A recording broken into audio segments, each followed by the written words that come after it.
Welcome to class 7 students. This is the continuation part of the chapter classification of the living world. In my previous few videos I have talked about why classification is important. I have also started the 5 kingdom classification given by R.H. Whitaker. And among that I had been discussing the first kingdom, Kingdom Monera, and I hope the main characteristics of Kingdom Monera are clear to you all. Then I did a case study or a type study, means particular study on one type of organism, one most common type of organism present in Kingdom Monera, which is bacteria. And there I have discussed the different shapes of bacteria and their examples. Now, bacteria can be useful as well as harmful. Bacteria doesn't always mean that they will cause harm. Some bacteria are very much useful for us. Okay, so now we are going to talk about the useful bacteria and their uses.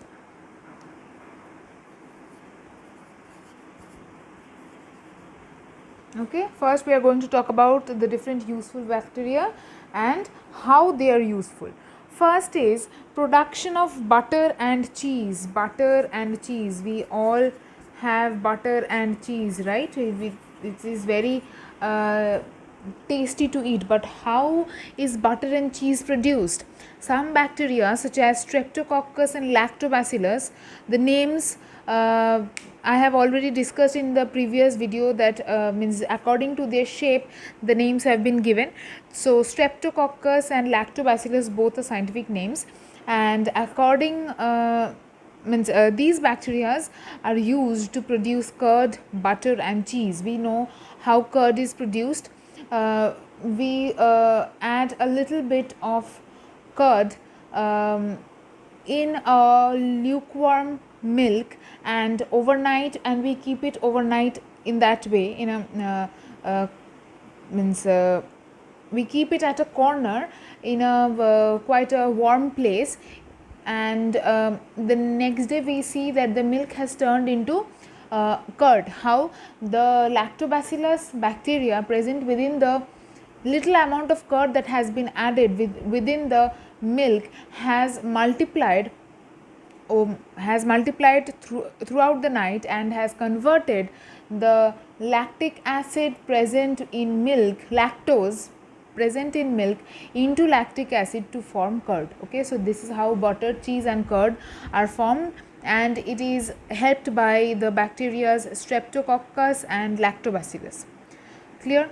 Next we have production of vitamins, or vitamins, you can pronounce it as both.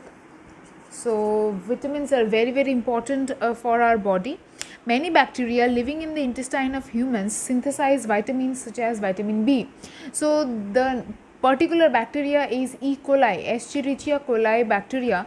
They live in the intestine of human beings, and they are in a mutualistic relationship. You have learnt about mutualism or symbiosis you have learnt, right? So here, when two organisms are mutually benefiting each other, so here the two organisms are E. coli bacteria and human beings. So E. coli bacteria resides within the intestine of human, where they receive shelter, and in turn they help the human beings in synthesizing vitamin B. Okay, next we have production of medicines. What medicines are produced with the help of useful bacteria? Bacteria are also used in the production of certain antibiotics such as streptomycin and aureomycin. Streptomycin is one of the most common names in the field of antibiotics, right? So these medicines are also prepared with the use of certain useful bacteria.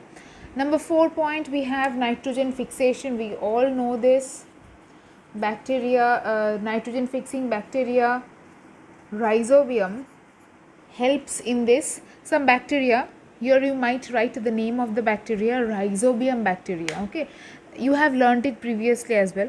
such as Azotobacter and Clostridium, live in the root nodules of leguminous plants, not only Azotobacter and Clostridium, Rhizobium as well.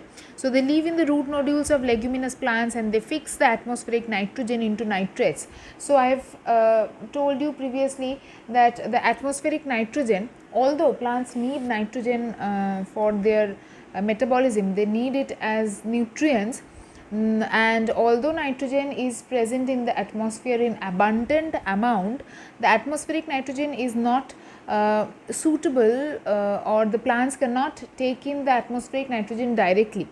So, they need the atmospheric nitrogen needs to be converted into nitrate. Now, generally the soil does that, and from the soil the plants take in the nitrates, but in leguminous plants, in the root nodules, these nitrogen fixing bacteria are present which can directly fix the atmospheric nitrogen, and the plants can use it. Okay. Next we have nitrification.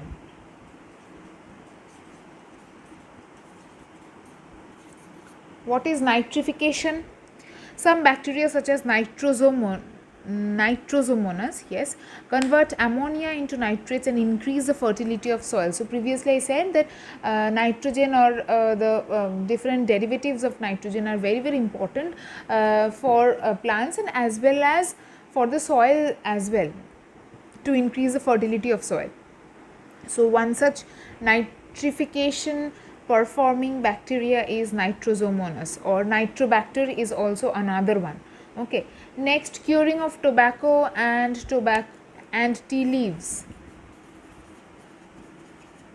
Tobacco and tea leaves. So, bacteria are used in the curing of tobacco and tea leaves. Curing imparts a characteristic flavor to tobacco and tea leaves. So, when we make tea, we see that the tea leaves have a certain flavor in them, right. So, that flavor comes from the curing of tea leaves, and same for tobacco. Okay. Next, digestion of food.